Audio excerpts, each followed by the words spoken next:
वला का नसली अली है कोई। जनाब सदर भाई सुखरदीन साहब, वाइस प्रेसिडेंट भाई अमीर हमजादी, भाई बशीर साहब, हमारे समस्त पदाधिकारीगण और मेरे साथ आए हुए ऑल इंडिया गुर्जर महासभा यूथ के उत्तर प्रदेश के अध्यक्ष भाई परवेज पवार साहब, भाई नौशाद साहब, भाई राशिद राणा जी और हमारे प्रवक्ता जनाब भाई दाऊद जी और हमारे बहुत ही होनर साथी और हमारे ऑल इंडिया गुर्जर महासभा के बहुत ही सीनियर रुकन भाई मुस्तकीम साहब, मंचासगण नेतागण, उपस्थित बुजुर्गों, नौजवान साथियों, सबसे पहले तो मैं अपने उन तमाम बच्चों से भी कहना चाहता हूं जो बच्चे उधर से मुंह करे हुए खड़े हुए हैं, इन बच्चों को भी थोड़ा इधर कर दो, इधर आ जाओ सब तमाम के तमाम लोग। ये बदकिस्मती की बात है कि मैं ये बैनर देख रहा था और इस बैनर पर 35 लोगों के फोटो लगे हुए हैं। दिगर बिरादरी के नेताओं को छोड़ करके बाकी बिरादरी के 35 लोगों के फोटो लगे हुए हैं। अगर ये 35 लोग भी 10-10 आदमी अपने साथ लेकर के आते तो आप ये समझ लो कि 350 लोग तो वैसे ही आज जाने चाहिए थे यहाँ पर। मैं बार बार आपको एक ही बात कहने के लिए आ रहा हूं, मेरी भीड़ पे नहीं जाता हूं मैं, चाहे 10 आदमी मेरी बात सुने या 10,000 आदमी मेरी बात सुने, लेकिन मैं अपनी बात जरूर कहता हूं। जिस कौम का में बिखराव होता है, जिस समाज में बिखराव होता है, वो समाज कभी शहंशाह नहीं बन सकता, वो समाज कभी नेता नहीं बन सकता, वो समाज कभी आगे बढ़कर के अपने पैरों से चलने की बात तो बहुत दूर, वो घुटनों के बल भी नहीं चल सकता। ये मैं दावे के साथ इस बात को कहना चाहता हूं। और अगर ये बीमारी किसी के अंदर है, बिखराव अगर है,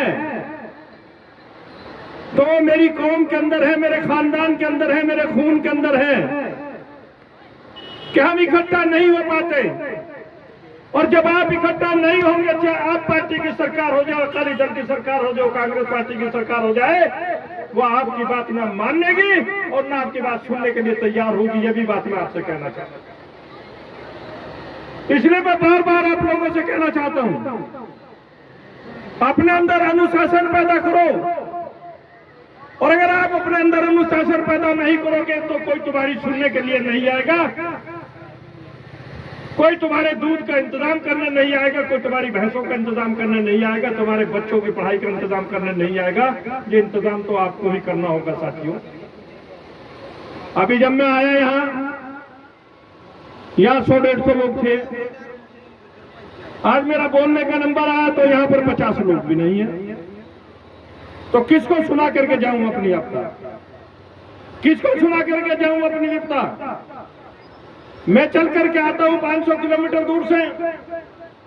जब आप हुक्म करते हैं, कोई लम्हा ऐसा नहीं है कि आपके हुक्म करने के बाद मैं यहां तक ना आया हूं।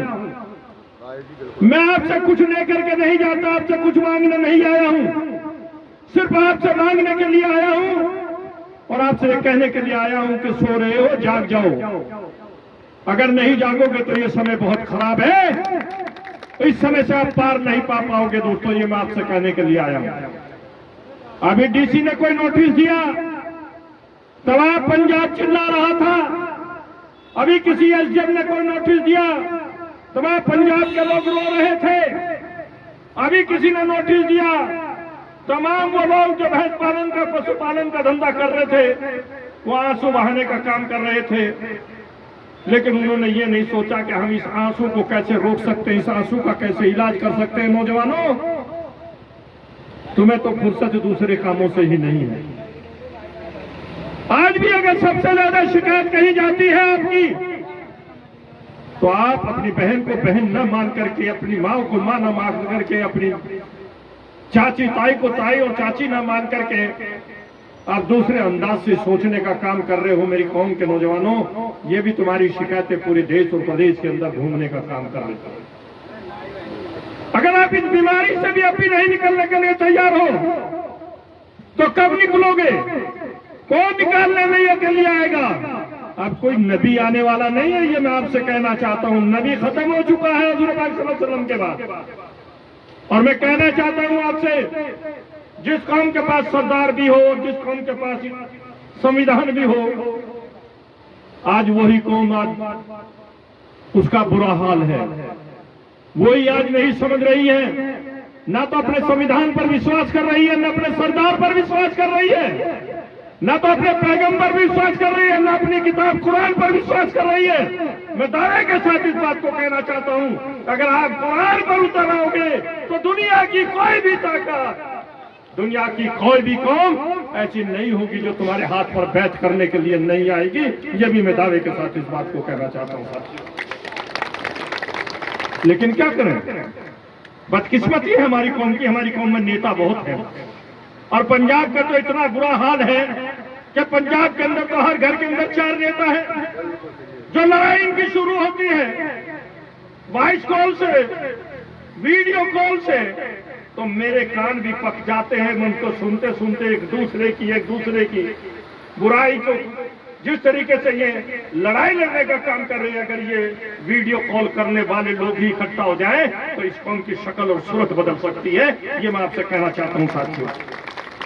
हर आदमी मोबाइल चलाने लगा है, हर आदमी मोबाइल पर लग रहा है, हर आदमी एक दूसरे को नीचा दिखाने का काम कर रहा है, मोबाइल पर अपनी वॉइस कॉल देने का काम कर रहा है।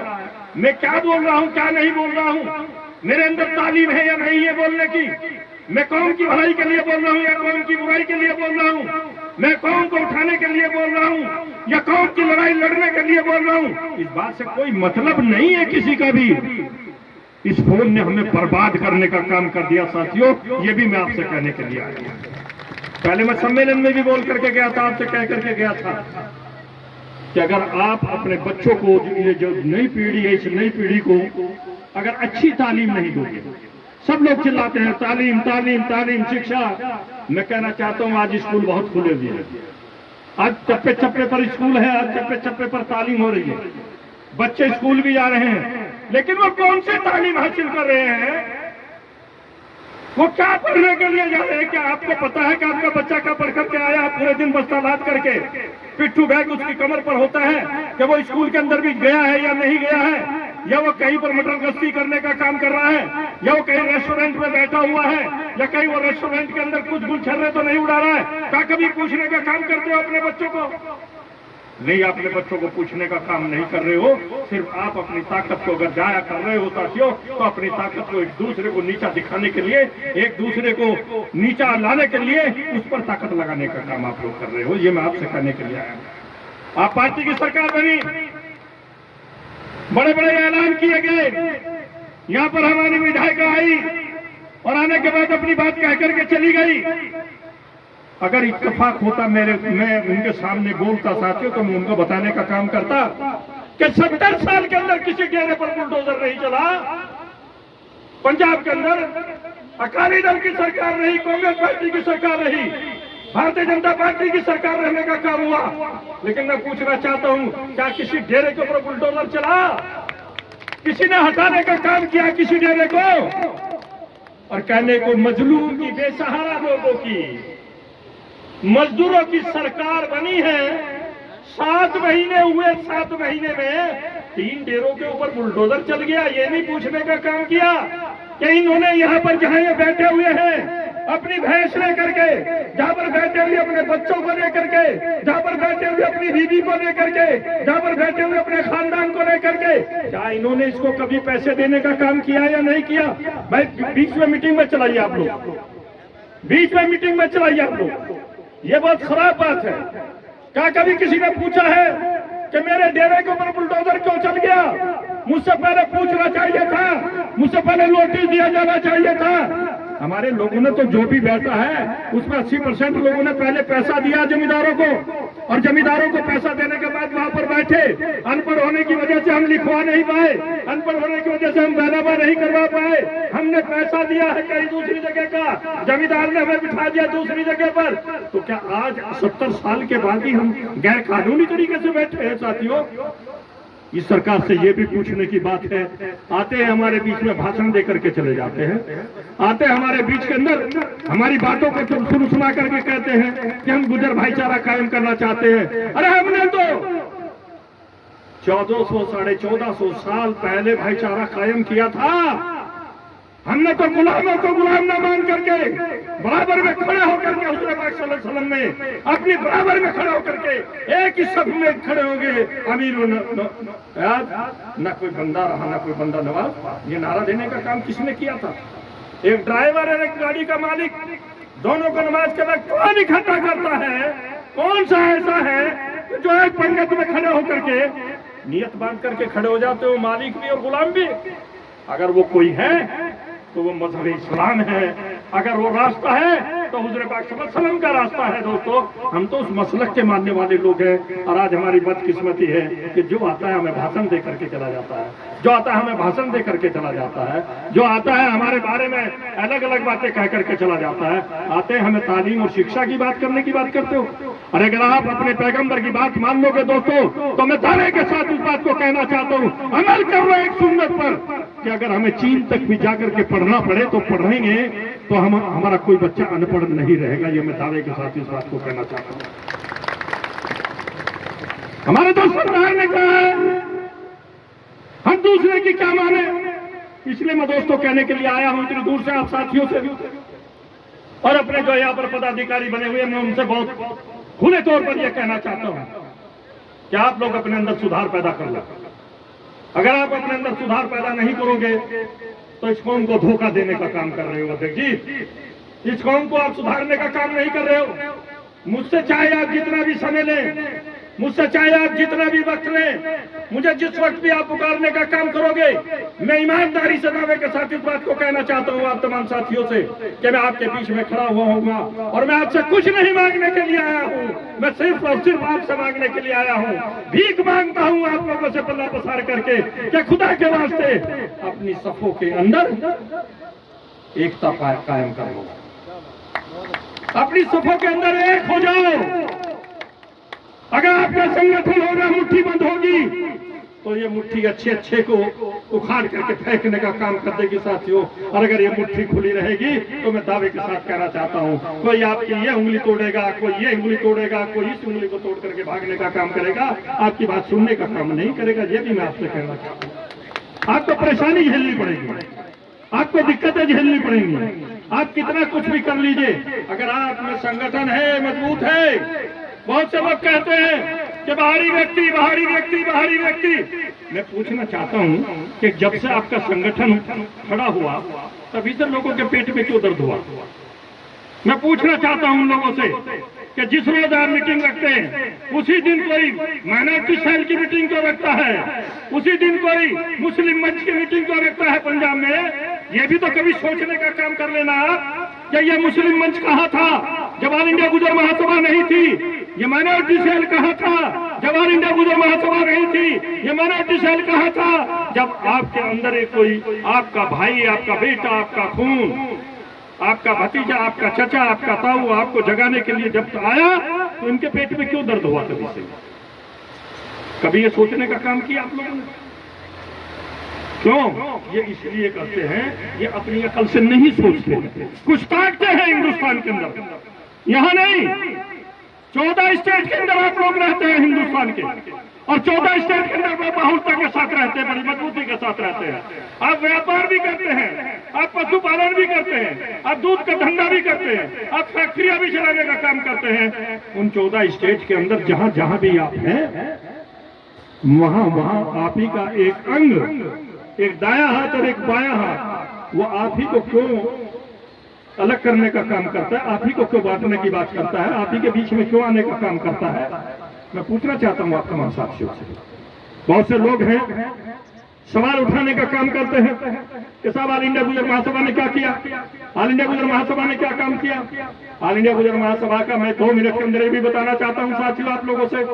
मेरे साथी ने एक जिक्र किया है, बैठे मेरे भाई, इन्होंने जिक्र किया है ऑल इंडिया गुर्जर महासभा ने वो लड़ाई लड़ने का काम किया है कि उत्तर प्रदेश के अंदर ही सबसे पहले बताना चाहता हूं जिस स्टेट से मैं आता हूं। हमारी स्टेट जो है बहुत बड़ी स्टेट है, उससे बड़ी स्टेट पूरे हिंदुस्तान के अंदर कोई स्टेट नहीं है। उत्तर प्रदेश जितनी बड़ी स्टेट है और उत्तर प्रदेश की आबादी 18 करोड़ से भी ज्यादा की आबादी है। ऐसी आबादी का कोई भी सूबा हिंदुस्तान के अंदर नहीं है जो हमारी कौम के लोग, हमारे भाई पहाड़ों के अंदर रहते थे, 50-50 किलोमीटर पहाड़ की दर्रों के अंदर जाकर के बसते थे, वहां पर अपनी भैंस पालन करने का काम करते थे। उनके ऊपर जो जो जुल्म और ज्यादती होती थी सरकारें करती थी, उन जुल्म और ज्यादती के खिलाफ लड़ाई लड़ने का काम किया, भूख हड़ताल चलाने का काम किया और आखिर में उनको बसाने का काम किया है साथियों। उनको जमीन भी दी खरीदी करने के लिए, उनको पक्के मकान भी बना करके देने का काम किया। पथरी के अंदर जाइए आप, 512 परिवारों को पक्के मकान बना करके 1 बीघा पक्का जमीन दे करके चारे की जमीन देने का काम किया। 1467 परिवारों को गेंडी खाते में जाने का काम करो, गेंडी खाते के अंदर 1-1 हेक्टेयर जमीन देने का काम किया और 1-1 हेक्टेयर जमीन देकर के 600 वर्ग जमीन, उसी 1 हेक्टेयर जमीन के अंदर उनके मकान की जमीन देने का काम किया। क्या आप अपना डेरा बनाइए, इस डेरे में आप रहने का काम कीजिए। आपके बीच के अंदर आपका मस्जिद भी बनाने का काम किया, आपको जमा मस्जिद भी देने का काम किया, आपको मदरसे भी देने का काम किया, आपको हाई स्कूल, इंटर कॉलेज और प्राइमरी स्कूल भी देने का काम अगर किसी ने किया है, ये लड़ाई लड़ने का काम अगर किया है तो वो केवल और केवल आपके संगठन ने करने का काम किया है। जो आदमी ये कहता है कि क्या किया, मैं आपसे पूछना चाहता हूं साथियों, 235 परिवारों को इसी केस में बताने का काम कर दिया। ये लड़ाई लड़ी गई। अगर हम ना मानते, हम इकट्ठे ना होते, अगर हमारे अंदर एकता ना होती तो कौन सरकार हमारी बात सुनने वाली थी? कौन सी सरकार थी ऐसी कि जो पैसे लगा करके हमारे पक्के मकान बना देती? कौन सी सरकार थी ऐसी जो जंगलात काट करके हमें बसाने का काम दे देती? कौन सी सरकार थी जो हमें जोतने की जमीन दे देती, हमें रहने की जमीन दे देती? कोई सरकार है? और हमारी बहुत ज्यादा मांग नहीं है। हम पंजाब में भी जो मांग करते हैं, हम पंजाब में भी ये मांग करते हैं कि जो आदमी हमारा जहां पर बैठा हुआ है वहीं पर उसको उस जमीन को अलॉट कर दिया जाए और अटल आवास योजना या इंदिरा गांधी आवास योजना के तहत जो आप दूसरे को देते हो, पड़ोसियों को देने का काम करते हो, दूसरी कौमों को देने का काम करते हो, हम उससे ज्यादा नहीं लेना चाहते हैं, वो मेरी कौम को भी देने का काम कर दीजिए। जो अटल आवास के अंदर आप पैसा देते हैं मकान बनाने का, वही मेरी कौम के लोगों को आप पैसा दे दे। जो आप इंदिरा गांधी आवास योजना में पैसा अलॉट करते हो, वही 3 लाख, 3.5 लाख, 4 लाख रुपया मेरी कौम के लोगों को भी दे दो। जब आप पट्टे पर आप जमीन देने का काम करते हो, पूरे देश के पूरे प्रदेशों में देने का काम कर रहे हो, बसाने का काम करते तो पंजाब में क्यों नहीं बसाते आप? कौन सी ऐसी गलत काम कर दिया पंजाब के लोगों ने क्या आप पंजाब में बसाने का काम नहीं कर रहे हो? जहां तक तालीम का ताल्लुक है, हम बच्चों को तो जब हम पढ़ाएंगे तो बच्चे तभी पढ़ेंगे। इसलिए दोस्तों मैं आपसे कहना चाहता हूं, ये आपकी बात क्यों नहीं सुन रही है लोग? हिमाचल प्रदेश के अंदर, आपका J&K के अंदर लड़ाई लड़ी गई, बहुत से लोगों ने लड़ाई लड़ी, बहुत से लड़ाई लड़ी गई। इंदिरा गांधी, जवाहरलाल नेहरू के टाइम पर सन 62 में आयोग बना था, पंडित जवाहरलाल नेहरू ने आयोग को रिजेक्ट कर दिया, लाल बहादुर शास्त्री जी ने आयोग को रिजेक्ट कर दिया। उसके बाद इंदिरा गांधी का राज आता है, उन्होंने इस मांग को रिजेक्ट करने का काम कर दिया। उसके बाद राजू का उनका नाम आपका मोरारजी देसाई का काल आता है, मोरारजी देसाई ने हमारी इस मांग को रिजेक्ट करने का काम कर दिया। जो मांग की गई थी ST ST की, आपका हिमाचल प्रदेश और जम्मू कश्मीर के लिए और उत्तर प्रदेश के हिस्से के लिए, उन लोगों ने सबने इसको रिजेक्ट करने का काम कर दिया। राजीव गांधी की सरकार आती है तो राजीव गांधी भी रिजेक्ट करके चले जाते हैं, VP सिंह की सरकार आती है तो VP सिंह भी रिजेक्ट करके चले जाते हैं। अरे 7 महीने के लिए एक सरकार छोटी सी आई, आप उसका धन्यवाद नहीं अदा कर रहे हो, उस पर बहस करने का काम कर रहे हो। एक 7 महीने के लिए सरकार आई यानी चंद्रशेखर जी की, उन्होंने आपको एक ही झटके में क्यों ST बना दिया? ये भी तो एक कारण बनाने का कुछ न कुछ आपका कारण रहा होगा। मैं पूछना चाहता हूँ तमाम उन लोगों से जो आज बहस कर रहे हैं, आज बड़ी लंबी चौड़ी बहस है, सब तमाम और माइक पर भी और वॉइस कॉल पर भी लगे हुए हैं। कोई ये नहीं कहने के लिए आए हैं कि मैंने अपनी कौम के 50 बच्चों को सिपाही बनवा दिया, मैंने अपनी कौम के 50 बच्चों को मिलिट्री में भर्ती करवा दिया, मैंने अपनी कौम के लोगों को प्रोत्साहित करके कहा दूध तुम्हारा, अभी मेरे भाई ने कहा, वकील साहब ने कहा है, अरे दूध तुम्हारा, भैंस तुम्हारी, घास तुम डालोगे, पहरा तुम दोगे, मुकदमे तुम लगवाओगे हैं, और हजारों हजारों करोड़ रुपया दूसरे लोग आकर के अपनी पूंजी बढ़ाने का काम कर देंगे। कभी सोचने का काम किया आप लोगों ने? अरे इस पर तो सोचो। हम अगर यहाँ आए हैं आपको सिर्फ यही कहने के लिए आए, जो कहने के लिए हैं दोस्तों, हमारी तो बीत चुकी है, हम तो 70 पार हैं, मेरे बड़े भाई की बीत चुकी है, अभी 70 पार हो चुका, और यहाँ पर बहुत से लोग हैं जो 70 पार बैठे, हमारी तो बीत चुकी है, हमारा तो बटन दबने वाला है, वो अल्लाह की मर्जी पर है, अब पट्टे पर चल रहे हैं, अल्लाह जब तक रख ले, लेकिन हमारी बीत चुकी है। हम दावे के साथ इस बात को कहना चाहते हैं, कोई 6 महीने का, कोई 6 साल, इससे ज्यादा नहीं है। लेकिन नौजवानों, मैं आपसे कहना चाहता हूं, आप क्या करोगे? आप इस दलदल से कब तक निकलोगे? आप इस दलदल में कब तक पड़े रहोगे? लोग आपको बार बार कहते हैं, बुलाने का काम करते हैं, इकट्ठा होने का काम करते हैं। आपने 2 विधायक यहाँ बुलाए, और 2 विधायक बुलाने के बाद गिनती आपकी कितनी? 90। क्या वो 2 विधायक ये जान करके जाएंगे कि वो तुम्हारा काम कर लेंगे? जब गिनती तुम्हारी 90 होगी और 2 विधायक यहाँ पर आएंगे दूसरी पार्टियों के सत्ता पक्ष के, तो तुम्हारी ताकत से कोई डर के जाएंगे क्या? तुम्हारी ताकत से वो कोई मानुस होकर के जाएंगे क्या? तुम्हारी ताकत को वो सलाम करके जाएंगे क्या? बताओ तुम्हें। अरे तुम तो अपनी पोल खुद ही खोल रहे हो कि जिससे कोई आदमी तुम्हारी बात ही ना माना। 10 वहां खड़े, 5 वहां खड़े, 4 वहां खड़े, आपस में मीटिंग चला रहे हैं। एक विधायक यहाँ बोल रहा है और तुम मीटिंग चला रहे हो अलग बैठ करके। क्या यही अनुशासन है? इसलिए लोगों को बुलाते हो आप, बेइज्जती कराने के लिए बुलाते हो आदमियों को? अपने मेहमानों की अपनी उनकी इज्जत तो करने पर गए, अरे कम से कम बैठ करके उनकी बात ही सुन लो। आप लोग ये भी काम नहीं कर पा रहे हो, क्या आप आपस में मीटिंगें चलाते हो? जब विधायक बोलता है या कोई जिम्मेदार आदमी बोलता है तो आपको नहीं बोलना चाहिए, आपको अपनी मीटिंग नहीं चलानी चाहिए, आपको उसकी बात को सुनना चाहिए। अगर वो सही बात कर रहा है तो ताली बजा दो, अगर वो कोई गलत बात कर रहा है तो हाथ उठा करके संयम के साथ एक आदमी कह दो कि विधायक जी ऐसा नहीं है, नेताजी ऐसा नहीं है। ये इस तरीके से हमारे साथ ज्यादती हो रही है। यहाँ पर विधायक बोल के गए, ये आम बात है। क्या पूछा कोई से साथी ने? मैं पूछता हुआ अच्छा नहीं लगता। अगर मैं वो यहाँ होते रूम में बोलता, मैं उनसे पूछता, 70 साल में हमारी झोपड़ी नहीं उठी, 70 साल में हमारी झोपड़ी के ऊपर किसी का डंडा नहीं चला। अगर 7 महीने के अंदर 7 महीने बनाम 70 साल, 7 महीने के अंदर हमारी झोपड़ी पर बुलडोजर क्यों चला? ये तो बता करके जो हमसे, हम कोई वोट देने की मशीन हो रही है? अगर हमें वोट देने की मशीन समझ लिया आप लोगों ने। इसलिए दोस्तों, मैं फिर आपसे कहना चाहता हूं, मेरे ऊपर इसका कोई फर्क नहीं पड़ता भीड़ कितनी है कितनी नहीं है, मेरे ऊपर इसका कोई फर्क नहीं पड़ता। क्या कोई 1.5 लाख 2 लाख 3 लाख मजमा सुन रहा है, या 10 आदमी बात सुन रहे हैं, 4 आदमी बात सुन रहे हैं, इससे कोई फर्क नहीं पड़ने वाला। अपनी बात कहनी चाहिए, अपनी बात कह करके मैं भी जा रहा हूं अपनी बात कह करके। और फिर एक बात दोहराना चाहता हूं साथियों, जो कौम बटी हुई होती है, जो खानदान बटा हुआ होता है, बिखरा हुआ होता है, वो शहंशाह नहीं बन सकता, वो नेता नहीं बन सकता, वो एमएलए नहीं बन सकता, वो देश की मुख्य धारा में नहीं जुड़ सकता। अगर आप बनना चाहते हो कुछ, तो आपको अपनी मुट्ठी बंद करनी होगी, आपको अपने अंदर एकता लानी होगी। मज़ाहिर राणा की मत सुनो, मज़ाहिर राणा को मत बुलाओ। जो मेरे से कोई और अच्छी बात करने वाला है उसको बुलाओ, मैं उसके पीछे जिंदाबाद का नारा लगाऊंगा। अरे लाओ तो आओ तो निकले तो आगे आकर के लड़ो तो।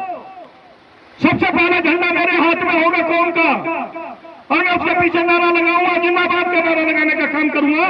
मुझे लीडर बनने का शौक नहीं है। बड़े बड़े मौके आए हैं मेरे पास मेरी इस उम्र के अंदर, लेकिन मैंने लीडरी पर लात मार करके हमेशा कौम को ऊपर रखने का काम किया, कौम को आगे बढ़ाने का काम किया। ये मैं आपसे कहने के लिए आया हूं साहब। इसलिए दोस्तों, फिर मैं कहता हूं आपसे कि अपने अंदर एकता बनाने का काम